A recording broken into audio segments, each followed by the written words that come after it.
Hey everyone, Adrumus from Retro Carts and More. So, what rare game are we gonna talk about today? Let's see. Hey, Contra. Well, this game is awesome. It was released by Konami for the NES in 1988, and remains one of the best side-scrolling shooters to this day. Great graphics, great gameplay.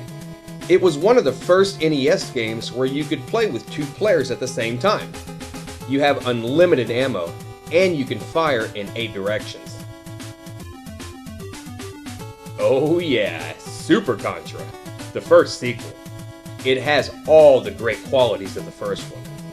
But neither one of them is exceptionally rare, going for around $30-40 each. Well, let's check this one out.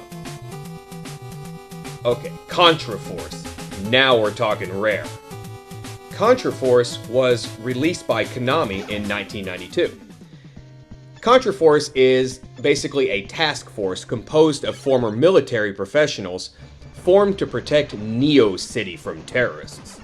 You can choose from 4 different characters, all with different unique abilities. Wait a minute. Burns? Beans? Who the hell are these people? Where are the 2 commandos from the first 2 Contra games, Bill Reiser and Lance Bean? Why am I fighting terrorists instead of aliens? The game consists of 5 stages. The odd number stages are played from the standard side view perspective, while the even number stages are played from an overhead perspective.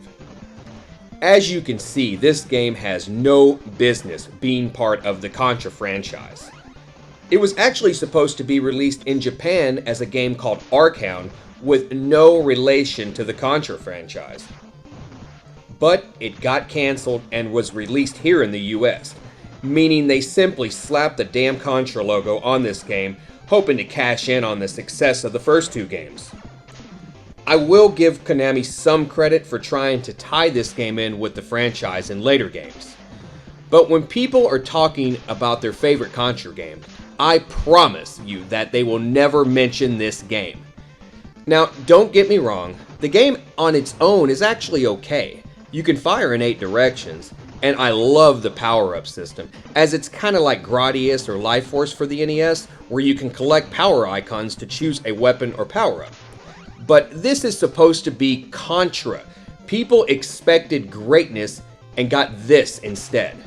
And remember, there was no internet back then, so consumers had no idea what to expect. They just assumed the game would be badass because the first 2 were. Whoever decided to put the Contra logo on this game should have been fired. You're fired! Why? I mean, I already quit, so... No, you're fired. I write the book, okay? Here's how it went down. You walked in, you're fired. All right, Dan, thanks for being so mature about this and professional. I was very professional. You're fired. All right. Get out! Get out of my sight! So this game is definitely the rarest of the 3, going for about $100 plus for loose carts and $300 plus for complete copies. And while it's still considered a Contra game, it's definitely the black sheep of the franchise. Well, that wraps things up. As always, thanks for watching. Happy collecting. Happy New Year. See ya!